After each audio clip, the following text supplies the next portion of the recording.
Trichoderma का एक culture है, हम्म। जो सॉइल जनित जो भी रोग हैं और उसमें जो भी कीड़े मौजूद हैं सॉइल में, वो खत्म किए जा सकते हैं, जिससे कि किसान अपना जो भी ऑर्गेनिक खेती करना चाहते हैं, जैसे कि हमारा एक वातावरण के लिए भी लाभदायक रहेगा हम्म। और हमारे कीड़े कीड़े भी कम लगेंगे और उत्पादन भी उसका बढ़िया हो जाएगा। तो इसलिए अब सबसे पहले बात है कि सॉइल का परीक्षण, मतलब मृदा परीक्षण करना अति आवश्यक है जी। और मृदा परीक्षण करवाएं, फिर उसके बाद उसी हिसाब से पोषक तत्वों की मात्रा को दें।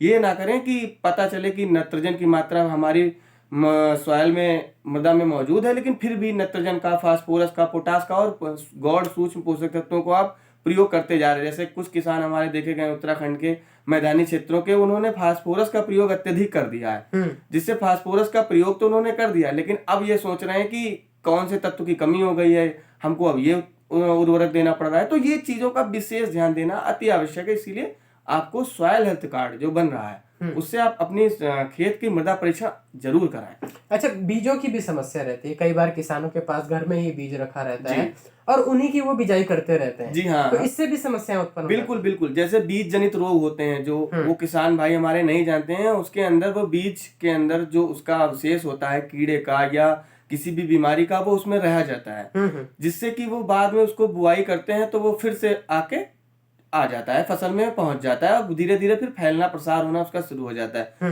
तो किसानों के लिए सबसे बड़ी ये सलाह दी जाती है कि वो बीज लेने के लिए कि बीज विक्रय केंद्र जो सरकारों द्वारा बनाए गए हैं, जैसे कृषि विज्ञान केंद्र है और नजदीकी आपके प्रशिक्षण केंद्र है किसान के लिए रिसर्च सेंटर, जैसे कि हमारे आलू अनुसंधान के अलग सेंटर हैं और ऑर्गेनिक फसलों के लिए जैसे हमारे बनाए गए हैं, गाजियाबाद में एक रिसर्च सेंटर है ऑर्गेनिक फार्मिंग के लिए। तो वहां से जाके संपर्क करें, जिससे कि उनको उच्च क्वालिटी का बीज मिलेगा और उसकी बुआई करें। ये ना करें कि रखा हुआ बीज को ही दोबारा से प्रसार करके उसकी बुआई करें। रजिस्टर्ड सीड या सर्टिफाइड सीड जो है, प्रमाणित बीज, उसका प्रयोग करें, जिससे कि उन्हें अच्छा लाभ मिलेगा और किसानों के लिए ये समस्या नहीं आएगी कि बीज जनित बीमारी उसमें आ रही है।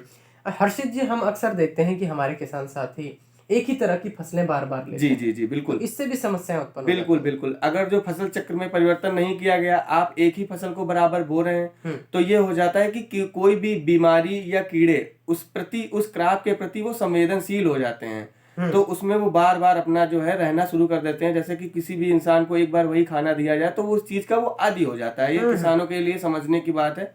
तो वो कहीं ना कहीं हद तक उसमें मिक्स क्रॉपिंग कर सकते हैं, मिश्रित खेती कर सकते हैं। जैसे उन्होंने क्या किया, अपने सरसों बो दिया गन्ने के साथ। जैसे हमारे पंतनगर की बात करें और उधम सिंह नगर क्षेत्र की बात करें और रुद्रपुर किच्छा की साइड की बात अगर जो करें, मैदानी उत्तराखंड और हमारे देहरादून के साइड में, तो गन्ने के साथ साथ सरसों का उत्पादन कर सकते हैं। उसमें सरसों मिक्स कर सकते हैं 1:9 की अवस्था में, तो आपको उसमें सरसों का उत्पादन, ऑयल सीड मिल जाएगा। और एरोमेटिक्स क्रॉप्स का भी आप यूज कर सकते हैं। जैसे अगर जो जानवरों की समस्या आपके यहाँ खेती में आ रही है, जैसे पहाड़ों की हम बात करें, जी अधिकतर किसानों ने खेती इसलिए छोड़ दी है कि वहां पर जंगली जानवरों का खतरा है। बिल्कुल बिल्कुल। तो उसके लिए आपको सबसे बढ़िया है कि किसान फेंसिंग करते हैं, तार लगाते हैं, तो उसमें खर्च ज्यादा हो जाएगा किसानों का। और पहाड़ों पर ऊंचाई निचाई पे तार लगाना या इस तरीके की फेंसिंग करना बहुत आसान नहीं है, बहुत खर्च हो सकता है। तो इसके लिए किसानों के लिए एक लाभप्रद कार्य कर सकते हैं किसान। साइड में आप अपने खेतों के साइड में जिरेनियम घास या लेमन घास या सिट्रोनेला इत्यादि का उपयोग करके, ये एक एरोमेटिक क्रॉप है, एरोमेटिक और मेडिसिनल क्रॉप है, इनको चारों तरफ लगा देंगे, तो जिससे कि ये होगा कि जानवर भी नहीं आएगा, खेत के अंदर प्रवेश करेगा, कीड़ों का भी प्रकोप कम हो जाएगा और साथ ही साथ बीमारियों का भी उसमें आना जाना कम हो जाएगा। जैसे कि कोई भी हवा से वायु जनित जो बीमारी है वो भी नहीं आ पाएगी, किसी तरीके का बैरियर का भी वो काम करेंगे और उत्पादन भी आप उससे ले सकते हैं। जैसे उसका तेल मिलेगा आपको तो अच्छे कीमत पर बेचेंगे किसान, और जिससे कि उनमें ये फायदा एक अच्छा रहेगा कि अच्छा दाम मिलेगा, तुरंत दाम मिल जाता है। ये एक उसका अच्छा फायदा है। अच्छा, आपने मिश्रित खेती की बात तो अभी पहाड़ों के लिए करी ही है। जी। पहाड़ों में एक और समस्या हर्षित जी देखी जाती है कि वहां पर सिंचाई की समस्या है। अच्छा, जी बिल्कुल।